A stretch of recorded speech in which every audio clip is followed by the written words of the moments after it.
안녕하세요. 반갑습니다. 태호입니다. 자, 오늘은 제가 그 7시 20분 메아리에 또 라이브 출연하는 날이어가지고, 그래서 녹방으로 아침 방송을 대체하게 되었고요. 오늘 핵심은 지난 금요일날 썰틴F가 많이 발표가 되면서 그것 때문에 이제 매수 매도가 많이 발생을 했습니다.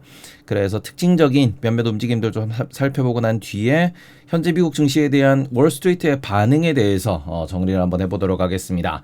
자, 보시면은 나스닥이가 일단 2만을 뚫었어요. 나스닥은 2만을 뚫어냈고 S&P 500은 결국에는 신고가 도전 실패, 도 실패 이러면서 S&P 500이 신고가에 실패한 그런 모습을 보인 하루였다라고 보시면 될 것 같습니다. 지금 S&P 500이 신고가까지 얼마 안 남았어요. 얼마 안 남아서 되게 두근두근한 상황인데 결국에는 그 시도하지 못했다. 한 2포인트, 1포인트 정도 남겨놓고 이제 밀렸거든요. 그래서 시장에서는 여전히 좀 부담스러워하는 그런 가격대가 맞다라고 보셔야 될 것 같고 순환매가 많이 발생을 했습니다.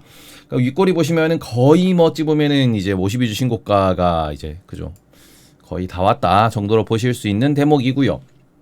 이런 부분에 있어가지고 장중에 좀 밀렸다라는 점, 이거를 박스권 상단으로 봐야 되는가, 그게 아니면은 여기서 신고가 가는 영역으로 가야 되는가, 5대5입니다. 네, 내려간다 그러면은 뭐 스파이 기준으로 600달러 언저리에 또 이게 또 지지선이 하나 있으니까 여기까지 밀리는 거니 아니면은 신고가 쓰고 이제 날아가는 거니 이런 부분으로 좀 체크하시면 될 것 같고, 현재 시장에서 보시면은 그 다른 데보다 어디가 제일 이제 그 많이 주목을 받고 있냐 그러면은 유럽이랑 독일입니다. 유럽이랑 독일 같은 경우 보시면은 현재 이게 그 최근 움직임입니다. 엄청나게 지금 상승을 많이 하고 있어요. 이렇게 이게 2025년 들어와 가지고 움직이는 건데 지금 보셔도 닥스도 2025년 들어와서 이렇게 움직이고 있다 보니까 유럽에 이어 가지고 이제 미국도 신고가를 가는가, 그리고는 지금 항생테크도 지금 금요일 기준 신고가를 찍는 모습을 보이고 있는데 거기에서 이 정도면 뭐 좀 더 갈만하잖아요 라는 그런 분위기도 있고요. 그리고는 비싸잖아요 라는 분위기도 있습니다.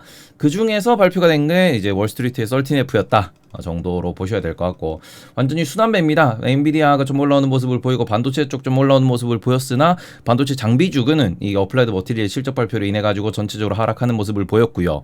ARM 같은 경우나 브로드컴 같은 경우에도 이게 월스트리트에서 좀 매도했다라는 이야기가 나오면서 좀 하락하는 모습, 그리고는 뭐 구글이나 마이크로소프트 역시도 많은 그 헤지펀드들이 비중을 줄였다라는 이야기가 나오면서 좀 안 좋은 모습 이렇게 보이는 거였고요. 어찌 보면은 여전히 엔비디아라든지 아니면은 뭐 여기 있는 기업들에 대한 매수는 많이 보였더라. 그래서 엠러빈 같은 경우는 실적 발표하고도 많이 올라가는 모습을 보였고요. 그리고는 그 생각보다 이제 할배들의 포트폴리오에서 엠러빈을 이제 더 비중 확대한 그런 헤지펀드가 되게 많이 보였습니다. 그런 부분에서 좀 좋은 모습을 보였다 이렇게 보시면 될 것 같습니다. 어쨌든 이제 나스닥 100 기준으로는 신고가를 썼고요. 종가 기준 신고가를 썼고 S&P는 못 썼더라. 그래서 이게 상단이냐 아니면은 그쵸, 상단이면은 빠진다 그러면은 여기서 또 빠져도 거진 이제 한 7% 정도 이제 빠질 수도 있는 거고, 신고가 쓰면은 쇼커버 나오면서 빵 터지는 거기 때문에 이번 주 움직임 잘 보셔야 된다라는 점 체크하셔야 된다라고 말씀드리고 싶고요. 섹터별로 보시면 IT가 0.6%, 커뮤니케이션 서비스가 0.4% 상승을 했습니다. 그리고는 많이 하락한 종목 같은 경우에는 필수 소비재가 좀 많이 하락을 했는데, 필수 소비재 같은 경우에는 P&G가 이제 4% 넘게 하락을 하면서 시장에서 조금 우려를 낳았다라고 보시면 될 것 같고, 주봉입니다. 주봉 기준으로 팍 떨어졌어요. 근데 팍 떨어진 포인트가 특히 그 소매 판매 같은 경우에 시장 예상치를 좀 많이 하회했다라는 점, 그리고는 실제로 미국 경기에 있어가지고 이게 뭐 필수 소비재 쪽에 대해서는 별로 비중 확대한 그런 모습들이 안 보였습니다. 실제로 이제 그 썰틴F 기준으로 말씀드리면은 작년 12월 30일이긴 하지만 헤지펀드들이 주로 많이 매도한 쪽을 보시면은 M7을 좀 많이 줄이는 편이었고요. 그 다음에는 뭐 필수 소비재 혹은 금융 쪽을 좀 줄이는 편이었고, 많이 늘린 쪽 같은 경우에는 이게 뭐 개별 종목들이 많긴 하지만 주로 AI 소프트웨어 쪽, M7은 팔았으나 AI 소프트웨어 관련돼 가지고 뭐 서비스나우라든지 아니면 엠러빈이라든지 이런 기업들을 좀 많이 매수를 했더라.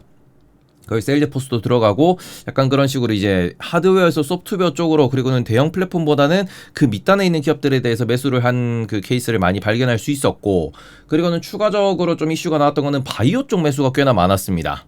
그래서 그런 부분 조금 체크하실 수 있었다. 어쨌든 그래서 시장 기준으로 놓고 보시면은 시장이 지금 전반적으로 움직일 때 그죠? 쭉 놓고 보시면은 발표 난 거 중심으로, 실적 발표 난 거 중심으로, 그리고는 아무래도 비중을 좀 눈에 띄게 많이 확대시킨 시킨 거 중심으로 시장이 좀 좋은 모습을 보였다라고 보시면 될 것 같습니다. 자, 그리고는 좀 더 내려가서 보시면은 지금 소매 판매 지표가 나오면서 GDP 나우의 그 데이터가 업데이트가 됐습니다. 근데 GDP 나우의 데이터가 업데이트된 걸 보시면은 얘네들이 지금 2.9%에서 바로 떨어져 2.3%로 내려왔어요. 그러니까 소매 판매가 확실히 안 좋게 나왔다라는 점에서 이게 미국은 아무래도 소매 판매 중심으로 움직이는 그런 서비스업 중심으로 움직이는 그런 곳인데 미국 내 소매 판매가 줄었다라는 게 이만큼 경제적인 충격이라고 해석이 되고 있습니다.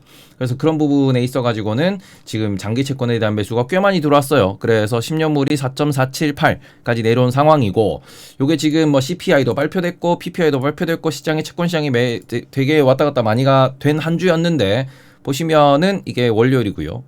그리고는 발표됐다 올라갔다가 CPI 발표돼서 날라갔다가 PPI 발표되고 떨어졌다가 다시 소매 판매 보고는 내려오는 계단식으로 그쵸 되게 기분 나쁜 그런 모양을 하나 그렸습니다. 네, 아주 그냥 롱숏 잡는 애들한테 빅뉴스를 매긴 그런 채권 시장의 일주일 움직임이었다. 그래서 결과적으로는 크게 움직임이 없었고 또 10년물 4.5 밑으로 금리가 내려왔다 이렇게 좀 보시면 될 것 같아요. 그전에도 4.5를 베이스로 움직였습니다. 여기 4.5 라인인데 여기 베이스로 움직이다가 뚫리고 쭉 CPI 때문에 날아가다가 다시 바로 내려오는 모습을 보이면서 채권 시장에 어마어마한 변동성이 있었던 한 주였다 정도로 보시면 될 것 같습니다. 그리고는 채권 시장에 변동성이 있었으나 지난주 기준에 페드워치 보시면은 금리 인하가 올해 2번, 내년에 1번 뭐 이런 식으로 해서 2년 동안 3번 얘기가 나왔었는데 그 2년 3번 확률이 25% 그쵸 요렇게 좀 떨어졌고 그 다음 밑에 다 합치더라도 한 3분의 1 조금 넘는 수준이에요. 그리고는 이게 내년 말까지 2번이나 한 번은 좀 너무 센데 한 번 2번이나 50% 요 정도 나오고 있는 중입니다. 그래서 이게 보시면은 금리 인하에 대한 가능성에 대해서 시장에서 점점 더 보수적으로 선반영하고 있습니다. 우리가 기억해야 될 건 이거예요. 지금 시장에 무엇으로 쇼크가 올 거냐라는 점에서 있어서 그죠. 만약에 이게 지금 이제 금리 인상 쪽에도 이상한 배팅 값이 이렇게 생겨 있는데 만약에 진짜 미국 시장이 인플레가 생기고 관세 때문에 뭔가 트러블이 생겨가지고 이게 인플레가 잡히지 않는 상황에서 금리를 올린다 그러면은 시장 박살 날 겁니다. 그래서 그런 부분에 있어가지고 계속해서 시장이 좀 시간이 필요합니다. 데이터를 더 봐야 됩니다. CPI, PPI 좀 튀긴 했는데 그런 것들을 우리가 장기적으로 관찰해야 됩니다. 관세 영향에 대해서 아직까지 우리는 지금은 평가하기 어렵습니다라고 얘기를 하고 있지만 그런 부분을 긴 시계로 생각하고 있는 게 뭐냐 그러면은 금리는 앞으로 낮춰 나간다라고 다들 생각을 하고 있는 거예요. 그게 뒤집어지면은 시장이 개박살 나겠지. 근데 그게 아니다 그러면은 아직까지는 시장이 뭐 그렇게 뭐 비싸긴 한데 아직은 놀 때다 이렇게 보고 있다라고 보시면 될 것 같고 그래서 여전히 우리는 CPI, PPI, PC 아니면은 뭐 소매 판매, 고용 이런 데이터를 매달 업데이트 될 때마다 시장의 변동성이 좀 생길 수 있다라는 점 체크를 하셔야 된다라고 말씀을 드리고 싶습니다. 그리고 이미 금리 인하가 1년에 한 번씩 2년 동안 2번 한다라고 이렇게 선반영을 해놨기 때문에 너무 크게 걱정할 건 없다. 그래서 그 정도 수준에서 일단 시장을 이해하시면 좋을 것 같습니다. 지금 제가 가장 핵심은 지금이 박살날 때인가라는 점에서 그건 아직 아니다. 계속해서 이제 보고 있는데 여우 대단해요. 그리고 최근에 또 지난주 같은 경우 보시면은 엔비디아가 딥시크로 쇼크 나고 그 다음에는 관세로 박살나고 난 뒤에 빠다다다다다다다다다다 이렇게 올라오면서 이제 차트에 소위 말하는 정확한 N자 반등을 그대로 그려나가고 있습니다. 그래서 지금 제가 여기서 팔았는데 월요일 날 장기 평선 2개는 이거 못 뚫는다. 그래서 200일선까지 내려오면 더 살래요. 그죠? 요런 큰 N자를 생각을 했는데 크게 N자를 그릴 줄 알고 팔았는데 완전히 이게 완전 날아가는 번개 모양으로 날아가고 있는 그만큼 주도주 역할을 하고 있다라고 보시면 되고 양봉이 지금 보시면은 하나 둘 셋 넷 다섯 여섯 일곱 여덟 아홉 10개 10개 양봉이 그려지는 모습을 보이고 있습니다. 어마어마한 양봉을 그렸다라고 보시면 될 것 같고 그리고는 우리가 여기서 또 한 가지 보셔야죠. 누구? 메타 보시면 메타 금요일날 또 양봉 그렸습니다. 와우. 자, 그래서 지금 시장에서는 가는 놈이 더 가는 그런 장, 특히 메타 같은 경우에는 이제 12월 30일자 기준에 13F에서 메타의 비중을 줄인 그 헤지펀드가 되게 많았습니다. 그러니까 우리가 항상 기억하셔야 되는 거는 그 누구도 미래를 알지 못합니다. 그래서 이게 투자에서 정답이라는 게 없기 때문에 우리는 항상 그 확률을 생각을 하셔야 되는데 요 구간에서 우리가 소위 $600 언더 구간에서 많은 그 헤지펀드들이 비중을 줄였다, 매도를 했다. 비싼데 라고 이제 비중을 줄였는데 그러고는 지금 여기서 20% 올랐어요. 네, 올해 들어와서 20% 올랐습니다. 그러니까 항상 우리가 투자하실 때 있어가지고 남의 말 많이 들어야지, 많이 들어야 되는데 많이 들으면서도 본인의 기준을 잘 정하셔야 된다라는 점, 그죠? 그거에 대해서 항상 기억을 하셨으면 좋겠고, 테슬라 같은 경우에는 얘가 쭉 떨어지다가 100일선에 겨우겨우 걸치더니 바로 11선 뚫고 5일선 뚫고 11선에 막혔어요. 그래서 이번 주 같은 경우에는 이제 개별 종목 기준에서는 엔비디아가 이제 실적 발표 일주일 전이다 보니까 거기서 신고가 영역까지 이제 올라가서 주차를 해놓느냐, 왜 실적 발표 전에 쭉 올라와가지고 실적 발표 보고 신고가를 쓸 수 있는 부분이니까, 그래서 이게 140불 후반대까지 갈 수 있느냐, 그런 부분 조금 체크를 하셔야 될 것 같고, 그리고는 테슬라가 여기서 반등을 더 하는가, 이것도 조금 체크할 포인트다. 메타 역시도 도대체 언제까지 상승할 거냐, 그런 것도 조금 체크를 하셔야 될 것 같습니다. 그리고는 지금 팔란티어 같은 경우에도 120불을 뚫지 못했어요. 120불에서는 계속 매도가 나오는 모습이 보였지만 그 상황에서 결국에는 양전, 결국에는 플러스 마감이 됐습니다. 여전히 5일선 위에 있기 때문에 얘도 지금 도대체 언제 쇼자리가 나오느냐, 지금 시장에서 주요 종목이라고 하면 팔란티어, 그 다음에는 애플, 그 다음에는 엔비디아, 그 다음 메타, 테슬라, 이런 애들이 주요 종목이 되고 있는데, 그 주요 종목들, 주요 플레이어들, 주요 수급처 기준으로 걔네들의 차트가 어떻게 되는가를 보셔야 되는데, 지금 그 어떤 종목도 매도 자리라고 보기엔 좀 그렇죠. 테슬라도 일단은 이게 뭐 100일선이 뚫려야 매도 자리인데, 지금 자리에서는 이게 지금 그래서 11선 1호가 어떻게 될까요? 5일선 타고 돌려? 누워? 100일선 타고 가? 이런 건 좀 더 지켜봐야 되는 상황이고, 엔비디아는 그죠, 신고가로 가서 어디서 신고가에서 이제 트레이드가 발생하느냐, 이게 매우 중요한 상황입니다. 그러니까 지금 시장의 주요 종목들을 보시면은 아직까지 시장은 짱짱한 상황이다, 그렇게 보시면 될 것 같고, 그 다음에는 TSMC랑 인텔이랑 뭐 협력할 수 있다라는 얘기 되게 많이 나오고 있습니다. 이게 지금 블룸버그에도 나왔고 안델공학용 채널에도 올라왔고, 이거 뭐 얘기는 많아요. 얘기는 많은데 핵심 뭐냐 그러면은, 그래서 TSMC가 인텔을 협업을 한다고 하더라도 협업이 되냐? 안 됩니다. 우리 백종원님 홍콩 반점에서 만드는 짬뽕 레시피랑, 그 다음엔 동네 우리 중국집에서 만드는 짬뽕 레시피랑, 짬뽕 라면 레시피랑 다 짬뽕이야. 근데 같은 2나노, 같은 3나노, 같은 4나노 만든다 그래가지고 그거를 똑같이 안 나와요. 그거 달라요. 그러니 TSMC의 소위 말하는 뭐 기업 문화도 있고, TSMC의 엔지니어들이 가가지고 당장 만들 수 있냐? 대충 이해는 하겠지만, 그래서 거기에서 도대체 여기서 어느 포인트에서 고추기름을 넣고 어느 포인트에서 이거를 볶는지 이거 모른단 말이야. 타이밍이 안 맞단 말이야. 맛이 똑같이 안 나와요. 그래서 아무튼 지금 이게 일단 찌라신 돌아요. 찌라신 돌고 있고, 그러면서 최근에 인텔이 이제 누군가가 인수를 한다더라, 아니다 뭐 미국 정부에서는 미국의 반도체 만들기 위해서 뭐 인텔을 지원한다더라, 그리고는 결국에는 TSMC에다가 인텔의 공장의 지분을 넘긴다고 한다더라, 이런 얘기가 나오고 있습니다. 뭐 어쨌든 간에 뭐 핵심은 지금 TSMC가 하는 공정을 인텔과 삼성전자가 제대로 못 한다는 게 가장 핵심이고요. 인텔 같은 경우에는 그래도 쭉 올라왔다가 차익 실현 쭉 나왔습니다. 그리고 TSMC 같은 경우에는 여기서 박스권 차익 실현 나왔다가 100일선 라인에서도 반등을 좀 하는 모습을 보이고 있는 중이고, 그래서 지금 시장에서는 TSMC 차트 좀 빠졌고 인텔 좀 주가 좀 올라가다 보니까 뭐 인텔이 그럼 호재인가요? 어쩐가 해석할 수 있지만, 여전히 소위 말하는 TSMC와 인텔의 협업에 대해서도 의견이 반반 나뉘어요. 네. 그냥 부통령이 지금 TSMC랑 인텔이랑 이거 하면 좋지 않겠냐 이렇게 얘기 나왔다 그러는데, 또 다른 쪽에서는 이게 정부 인사라고 하는데, 로이터에서 지금 발표된 그런 내용에 따라서는 오히려 US 가버먼트가 안 좋아한다. TSMC가 인텔의 팹을 이렇게 테이크오버 하는 거 안 좋아한다. 봐봐라, US 스틸 같은 경우에도 경영권 안 주고 결국에는 해가지고 일본이 그냥 찔끔 참여하는 거, 지분 투자하는 걸로 그냥 끝냈는데, 이거는 일본이 사고 싶어서 안 달랬던 거고, 지금 TSMC가 인텔을 뭐 한다고 사고 싶어 하냐, 요런 얘기도 나오고 있습니다. 그래서 이 부분은 일단 좀 체크를 하셔야 되는데, 가장 중요한 거는 기술적 해자라는 점, 그리고는 제가 생각했을 때 TSMC를 오랫동안 그냥 투자하는 입장에서 생각을 했을 때, 만약에 미국이 TSMC에 관세를 때려요. 그러면은 미국 손해일까 TSMC 손해일까? 미국 손해입니다. 그잖아요. 미국 손해예요. 그래서 그런 부분에서는 미국이 지랄지랄 해가지고 저 애리조나에 공장도 지어주고 미국 내에서 반도체 만드는 거 소화하기 위해서, 그래서 해달라는 데 다 해주고 있는데 그래도 관세를 때려? 배째! 이럴 수 있는 부분이기 때문에 이거는 어쨌든 인텔도 잘했으면 좋겠고 TSMC도 그죠 더 우리한테 그 효율적인 반도체를 만들었으면 좋겠다 정도로만 생각하셨으면 좋겠습니다. 별로 이거는 뭐 큰 이슈가 되지는 않을 것 같다. 그리고 만약에 TSMC랑 인텔이랑 이렇게 그 합병이 된다 그러면은 오히려 그러면 TSMC의 악재는 맞습니다. 왜냐하면 기술 유출에 대해서도 좀 고민을 해봐야 되기 때문에 다만 그거를 TSMC가 미쳤다고 기술을 유출할까 그렇게 좀 체크를 하시면 좋을 것 같고요. 그 다음에는 요 많이 오른 종목 보시면은 에어비앤비 예, 감사합니다. 사랑합니다. 예. 여행 수요가 늘어나고 있다. 그리고는 매출이 늘어나고 있다. 어마어마한 사람들이 에어비앤비를 쓰고 있다. 이런 걸로 14% 올라갔는데 감사합니다.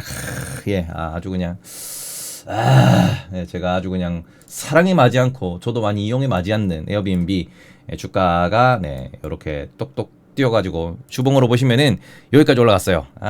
근데 아직은 그죠? 아직은 뭐 52주 신고가라든지 뭐 그런 부분이 아직은 아니어가지고 좀 더 지켜봐야 될 것 같다. 예, 하지만 여행 수요가 좋다라는 점, 그리고는 뭐 많은 투자자들이 이제 항공 여행 쪽에도 투자를 많이 했더라. 그런 부분들은 뭐 지금 체크해볼 수 있다라는 점 체크하시면 될 것 같고, 엠러빈 실적 발표가 많이 올랐습니다. 그리고는 마이크론도 이제 뭐 많이 매수했다라는 이야기로 좀 올라오는 모습을 보였어요. 그리고는 이게 엔비디아랑 마벨 요런 데가 좀 좋은 모습을 보였다라고 체크를 하시면 될 것 같고, 하락한 종목들 딱 보시면 실적 발표해가지고 떨어진 애가 있는 반면에 아무래도 이게 그 뭐 ARM 같은 경우에는 엔비디아가 좀 비중을 줄였다더라 그런 얘기가 있었고요. 그 다음에는 이게 뭐 전체적으로 이제 그 지난 금요일 날 빠진 애들 보시면은 누가 팔았다더라라는 이슈에 하락하는 모습이 되게 많이 보였습니다. 그리고는 실제로 실적 발표하면서 어플라이드 머티리얼스가 가이던스를 하향했다라는 점 때문에 관련된 기업들도 좀 동반적으로 하락하는 모습을 보였다라고 체크하시면 될 것 같고, 썰틴F에서 제일 지금 이슈가 되고 있는 것 중에 하나가 뭐냐 그러면은 이게 그 버크셔죠. 버크셔가 지금 S&P 500의 비중을 줄였다라고 이야기가 나오고 있습니다. 실제로 보시면은 이게 뭐 S&P 500을 줄인 것도 있지만 이 은행주 쪽을 상당히 많이 줄였어요. 그리고는 개별 종목 투자를 많이 하기 때문에 그런 부분에서 개별 종목 쪽으로도 좀 보시면은 개별 종목에서도 CT를 팔았고 뱅크 오브 아메리카를 팔았고 그 다음에는 차트 커뮤니케이션을 팔았다. 전반적으로 금융주를 많이 좀 줄이는 모습을 보였습니다. 그리고는 오히려 매수한 쪽을 보시면은 컨스텔레이션 브랜드라든지 아니면 도미노 피자 요런 데를 좀 매수를 하는 모습을 보이면서 전반적으로 배당주에 대한 비중, 식음료에 대한 비중, 근데 식음료의 비중을 늘린다라고 하면은 아무래도 경기가 안 좋아지는 쪽에 대한 배팅이라고 해석을 많이 하거든요. 그래서 버크셔 같은 경우는 확실히 지금 시장 비쌉니다와 경기 침체 올 것 같습니다에 대한 그런 포트폴리오를 확실히 좀 이렇게 변경하는 모습을 보였다라는 점, 그거를 우리가 조금 체크를 하셔야 될 것 같고, 그리고는 그럼 버크셔가지고 저 S&P 500 팔았으면 우리 팔아야 돼요라고 생각하실 수 있겠으나 브릿지헌터는 스파이를 19.4% 대량 매수했습니다. 네. 말 그대로 개별 종목보다는 지수단에서의 그러한 그 투자 전략을 가져갔다라고 보셔야 될 것 같고, 실제로 S&P 500 같은 경우에는 최근에 S&P 500 혹은 그 동일 가중 S&P 500이라고 있습니다. 그게 애플이랑 이렇게 다른 뭐 기업들 시가총액 차이 나는데 그거 필요 없이 애플도 이제 0.2% 다른 데도 0.2%씩 이렇게 담아놓은 똑같은 비중, 동일 비중으로 만들어 놓은 ETF가 있어요. 그게 작년부터 되게 좀 이제 성과가 좋았고, 그쪽에 대해서 투자 아이디어를 많이 말씀하신 분들이 많이 계십니다. 이게 뭐냐 그러면은 실제로 지난 4분기 때 보시면은 M7에 대해서 매도가 좀 많이 나왔다고 말씀드렸어요. M7을 많이 매도를 했다라는 점은 시장이 뭐 빅테크에 의존하는 그런 것보다는 약간의 순환매를 많이 하고 있다라는 점. 그래서 순환매 측면에서 빅테크는 비중을 줄이고, 여기 보시면 이베이나 페이팔이나 이런 걸 좀 많이 늘렸어요. 뭐 엠러빈도 그렇고, 그 다음에는 뭐 엔비디아를 좀 집중적으로 사기도 했고, 그 다음에는 참 그 신기한 게 브릿지어터는 테슬라를 지난 4분기에 많이 샀다. 요렇게 지금 이야기가 나오고 있어요. 그래서 아무튼 이제 약간 개별 종목 장세로 트레이딩이 많이 발생하고 있더라. 그래서 누구는 이걸 팔았는데 누구도 그걸 샀다. 되게 많이 의견이 갈리고 있어요. 근데 그 중에서도 좀 많이 샀다라고 하는 것들이 뭐냐 그러면 아마존을 좀 많이 샀다. 그리고 엔비디아 관련돼 있는 이런 소프트웨어 기업들, AI 관련된 소프트웨어 기업들을 좀 많이 샀더라. 그런 부분에 대해서 체크를 좀 해보시면 될 것 같고, 브릿지어터는 오히려 엔비디아를 파는 쪽이었습니다. 엔비디아 팔았고 프록터 앤 갬블 팔았고 뭐 이런 식이에요. 그래서 그런 것들 한번 체크를 해보시면 될 것 같습니다. 그래서 일단은 제가 썰틴F를 보면서 제일 이제 우려했던 건 뭐냐 그러면은 우리가 2021년 12월 썰틴F 3년 전이죠. 3년 전에 발표됐던 4년 전이구나. 4년 전에 발표됐던 그 포트폴리오를 2022년이니까 3년 전이네요. 3년 전에 발표됐던 그 13F 보시면은 많은 헤지 펀드가 매수보다 매도를 훨씬 많이 했었고요. 그 다음에는 풋옵션 거래를 되게 많이 했었어요. 그때 풋옵션이라든지 아니면은 요 뭐 현금 보유 그리고는 공매도 요런 거 되게 많이 잡고 있었거든요. 그러니까 풋옵션이라고 하는 건 어떻게 표기가 되냐 그러면은 요렇게 표기가 돼요. 풋이라고. 당시에 제가 기억나는 것 중에 하나가 버크셔가 아마 풋옵션을 S&P 500 풋옵션을 그때 거래했다라고 하면서 와 라는 얘기가 좀 나왔던 걸로 기억을 하고 있고, 그 당시에 이제 여기 마이클 버리입니다. 예, 마이클 버리의 포트폴리오는 일단은 중국으로 몰려 있는데, 마이클 버리가 3년 전 기준에 애플 숏을 잡았던 걸로, 애플 풋옵션을 잡았던 걸로 알고 있습니다. 그러면서 마이클 버리가 감히 마이클 버리가 지금 버크셔에 덤비냐 이런 얘기도 나왔었었는데, 그 당시에는 되게 많은 되게 많은 헤지펀드에서 오히려 미국 주식을 줄이고 금을 산다든지 아니면 미국 주식을 줄이고 좀 현금 보유를 많이 늘린다든지 매수를 되게 작게 한다든지 이런 좀 그런 포인트들이 많이 보였었거든요. 그래서 이번에도 혹시나 숏배팅이 많이 보여가지고 시장을 좀 흔들면 어떻게 될까라고 좀 걱정을 하긴 했었어요. 이제 아무래도 이제 트럼프가 확정되면서 당선되면서 시장에서의 배팅이 어떻게 될까, 특히 월스트리트 큰 돈은 어디로 갔는가, 그런 부분에 좀 고민을 했는데, 실제로 보시면은 브리처 도이너드에서 막 이렇게 스파이 많이 사버리고 이래버리니까 시장에서는 크게 걱정은 안 하는 모습이다. 그리고는 오히려 마이클 버리는 소위 말하는 중국에 대한 중국에 대한 약간 안 좋은 약간 매도 포지션을 잡고 있다가 그 부분을 싹 털어내고 오히려 매수를 핀뚜어뚜어, 그리고는 에스티로더 이런 데를 매수를 했어요. 둘 다 중국 관련주입니다. 그리고는 VFC 이런 데도 보시면은 의류 만드는 곳인데, 이것도 우리가 약간 경기 확산 측면으로 놓고 보시면은 요것도 중국 관련주도 어느 정도 있다라고 보셔야 되거든요. 중국 매출도 많이 이제 의류 시장에 큰 영향을 미치니까. 그러니까 중국에 대한 배팅이 좀 많이 늘어났다라고 볼 수 있는데, 에스티로더는 지금 주가가 실적 발표하고 계속 박살나고 있습니다. 좀 그래요. 그리고는 HCA 이런 데도 마찬가지고, 그 다음에는 BRKR 이런 데도 마찬가지고, 주가가 성과가 별로 안 좋은 애들을 많이 매수를 했더라고요. 일단 나중에 보시면 아시겠지만, 마이클 버리의 촉이 많이 죽었다. 요새 그쵸. 최근에 국내 유튜브 영상에 마이클 버리 영상이 많이 안 올라오는 이유가 다 있다. 이 형이 요새 정신을 좀 못 차리고 있더라 정도 보시면 될 것 같고, 앞서서도 말씀을 드렸지만 되게 유명한 투자자하고 잘 나가는 투자자라고 하더라도 그 사람한테 맞는 시장이 따로 있다라고도 이게 이야기를 해요. 저 같은 경우도 그런 경우를 많이 느끼고, 저한테 맞는 시장이 있고 저한테 맞지 않는 시장이 있습니다. 그게 단타라고 하더라도 아니면 분기별로 실적별 스윙이라고 하더라도, 이게 사람의 그런 소위 말하는 기본적인 태도라든지 시장을 바라보는 그런 관점이라든지 여러 가지에 따라 가지고 이게 내가 돈이 잘 될 때가 있고 안 될 때가 있습니다. 그러니 투자하실 때도 이렇게 돈이 많고 이렇게 역사적으로 이름을 날린 사람도 잘 안 될 때가 있다. 그래서 그런 부분 조금 체크를 하셨으면 좋겠고, 너무 이게 조급하지 않게 투자를 항상 하셨으면 좋겠습니다. 그래서 전반적으로 놓고 봤을 때는 그렇게 시장에 대해서 완전히 매도 포지션을 잡고 있는 애들은 안 보이고 있다. 그래서 그런 것들은 조금 그래도 버크셔가 약간 완전 이제 경기 침체에 대한 그런 또 포트폴리오적인 비율을 많이 좀 보여줬다라는 점이 조금 불안했다 정도로 보시면 될 것 같고요. 나머지는 아직까지는 매도가 없고 여전히 AI 소프트웨어 관련돼 가지고 매수가 많이 들어왔더라 정도 체크하시면 될 것 같습니다. 그리고 지난주 한 주 동안의 제일 호재는 결국 달러가 약세로 갔다라는 거예요. 달러가 약세로 갔다라는 점에서 시장이 매우 좋은 모습을 보였다. 우리나라도 그래서 좀 올라간 부분이 있어요. 그래서 이런 부분에서는 아무래도 트럼프 발언이 예상보다 좀 약하다라고 평가를 하고 있습니다. 네. 그래서 우리가 일기 때에 생각했던 또람프라고 했던 그 부분이 생각보다 이 정도면은 그죠.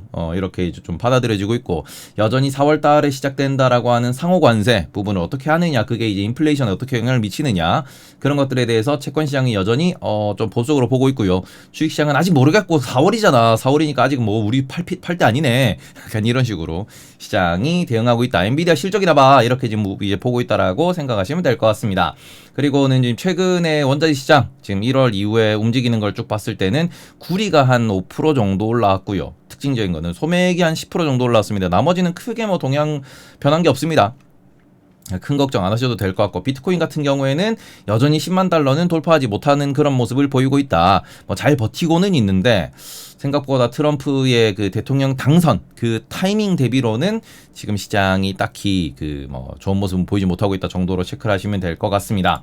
그리고는 지금 아침에 국내의 뉴스가 어제 나온 뉴스인데 조금 이슈가 될 것 같긴 해요. 폴란드 원전의 폴란드 원전 지금 40조라고 이제 수주 얘기가 나왔는데 수주 규모 40조짜리 이 사업이 원점에서 재검토가 될 것 같다라는 이야기가 나오고 있습니다. 그래서 이런 부분에서 지금 무슨 얘기가 나오냐 그러면은 정권이 바뀌었다라고 이야기를 하고 있는데 이게 상당히 이제 비싼 프로젝트예요. 많이 비싼 프로젝트이다 보니까 안 그래도 지금 경기가 안 좋다 얘기가 나오고 있고 경기가 안 좋으면 지금 우리나라도 세수가 안 좋다 뭐 이런 얘기 나오잖아요. 그런 부분에서 야 저만큼 돈 들어가는 저런 큰 프로젝트를 해야 되냐? 라는 게 좀 더 이제 좀 재고를 하고 좀 더 싸게 좀 받아오고 그리고 좀 이따 하고 뭐 이런 얘기가 나올 수 있고 또 다른 대체할 수 있는 그런 포인트들이 있단 말입니다. 그래서 이런 부분에서 조금 그 원전 쪽에는 좀 이슈가 부정적인 이슈가 나오고 있다.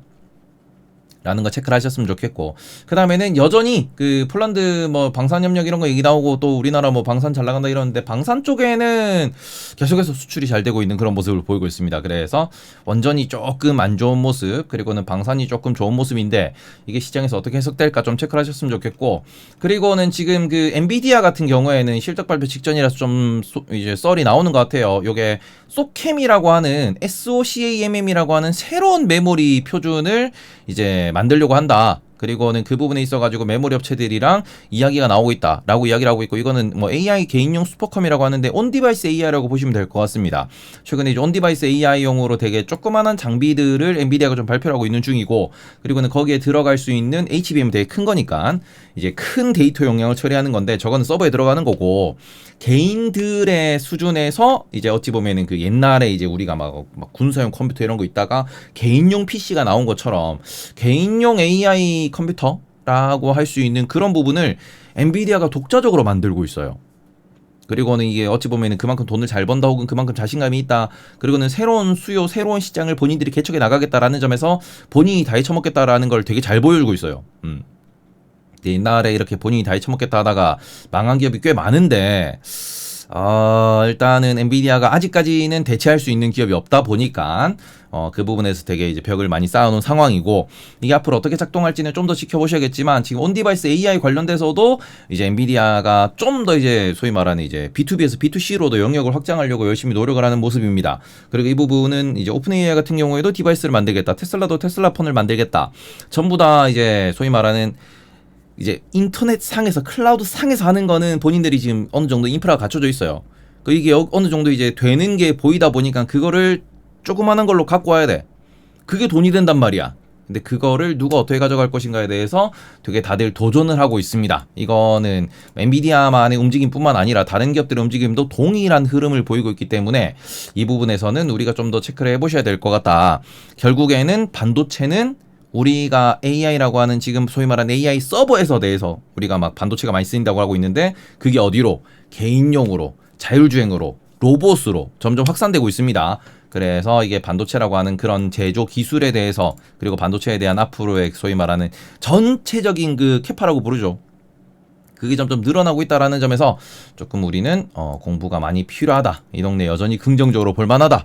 그리고는 하이닉스 기준으로는 HBM으로 돈 쓸어 담고 소킴이라고 하는 여기에서도 돈을 또 쓸어 담게 되면은 이거는 삼성전자도 하이닉스도 모두 호재다. 이런 점 조금 체크를 해보셨으면 좋겠습니다. 뭐 CXL 얘기가 지난 금요일에 나왔는데 CXL보다는 소킴이라고 하는 이 부분에 대해서 그리고는 요 소위 말하는 엣지라고 하는데 온디바이스 AI라고 하는 이 부분 소위 말하는 소형화 AI 디바이스에 대해서 이야기가 많이 나오고 있다라는 점 이거를 좀 참고하면서 투자 확인하셨으면 좋겠습니다.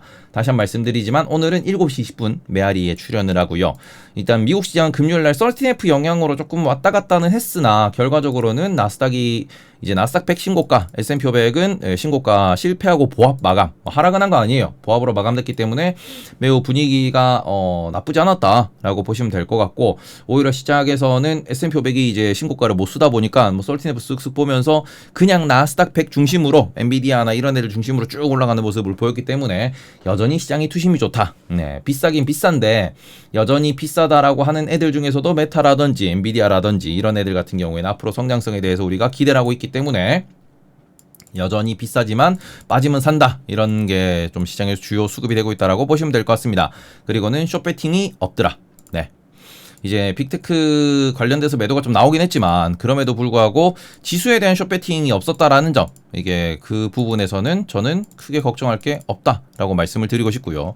이번 주에는 S&P 500이 신고가를 쓰게 될지, 이번 주에는 써야 돼요. 그래서 못 쓰면 밀릴 수 있습니다. 예, 아까도 박스 보여드렸지만 박스 상단이기 때문에 이번에 못 쓰면 또 밀려가지고 한 7% 빠졌다가 10% 빠졌다가 또 올라오고 막 그죠. 빠질 땐 이상한 이유로 빠져가지고 나락갑니다 그랬다가 또 지나고 보면 제자리에 와 있고, 이런 게 계속해서 이제 반복되기 때문에 그런 부분에서 신고가를 쓸 수 있을지 없을지 좀 체크를 하셔야 되고, 그리고는 개인적으로는 월마트 실적 이번 주에 나오는데 이게 제일 불안해요. 지금 월마트 같은 경우에는 이게 마트 기업인데, 그쵸. 우리가 이마트, 홈플러스와 같은 마트 기업인데 얘가 지금 주봉 보셔도 이렇게 올라와 있단 말이죠. 그리고 월마트가 계속 AI를 통해 가지고 우리가 뭔가 뭐 재고 관리라든지 여러 가지를 잘하고 있다, 이런 얘기를 이제 하면서 시장에 되게 좀 그 실적 발표 때마다 긍정적인 수급이 들어오는 모양새를 보이고 있는데, 얘가 지금 PER이 42배, 포드 PER이 37배, 엔비디아보다 비싸게 거래가 되고 있고, 지금 배당률이 0.8%입니다. 뭐 자사주 매입 소각이 분명히 있긴 하지만 자사주 매입 소각이 그렇게 크진 않아요. 그렇게 크진 않은 상황에서 지금 보시면은 자사주 매입 소각이 0.03 정도기 때문에 일단 올해 얼마나 할지 발표는 들어봐야겠지만 0.03 나누기 8.05면은 대충 보시면 이게 그쵸 1%가 안 돼요.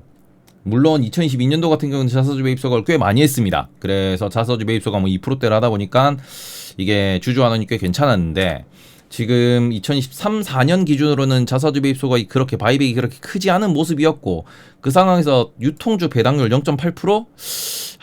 애매하거든요. 애매해요. 그런데 지금 주가가 이렇게 올라가서 떨어지지 않고 있는 상황이다 보니까 가뜩이나 지금 지난달 소매 판매도 안 좋게 나왔고, 그러면 2025년도에 소위 말하는 미국 경기, 미국 소비에 대해서 어떻게 전망하는가, 이 부분이 또 월마트 유통주에서 되게 또 핵심이 되는 포인트거든요. 그래서 월마트의 실적 발표, 요게 저는 개인적으로 이번에 걱정이 좀 된다. 그래서 이게 반응이 어떻게 나올지, 월마트 실적 때문에 만약에 하락한다 그러면 S&P 500이 신고가에서 좀 밀릴 수 있다라는 점도 참고를 좀 하셨으면 좋겠고, 달러가 계속 약세 흐름을 보인다라고 하는 거는 글로벌 증시에는 호재입니다. 이런 거, 달러의 흐름과 월마트 실적, 그리고 S&P 500이 신고가를 쓰냐 못 쓰냐, 이런 관점에서 좀 체크하시고, 앞서 말씀드린 주요 종목들 테슬라, 엔비디아, 그리고는 지금 팔란티어랑 메타, 요런 애들이 어디로 가는가, 차트들 좀 확인하시면서 여전히 아직까지는 투심은 살아있으나 불안한 건 비싸서 불안하다 정도로 정리하면 될 것 같습니다. 자, 그럼 저는 출발해야 되기 때문에 저는 여기까지 말씀드리고, 오늘도 다들 생존하시고요. 자, 다음 주에 대망의 엔비디아 실적이 나옵니다. 그래서 엔비디아 실적 전에 시장이 이제 선반영으로 조정을 하겠어요? 하겠냐? 엔비디아인데? 야, 그런 느낌이기 때문에, 그래서 아직까지는 그죠, 시장이 여전히 개별 종목들, 주요 종목들 여전히 뭔가 이제 뭐 비싸서 빠졌다, 차트가 깨졌습니다, 이런 게 없으니까 아직은 즐기셔도 될 것 같다 정도로 말씀을 드리면서 저는 물러가도록 하겠습니다. 자, 그러면은 이따 저녁 때 뵙겠습니다. 안녕.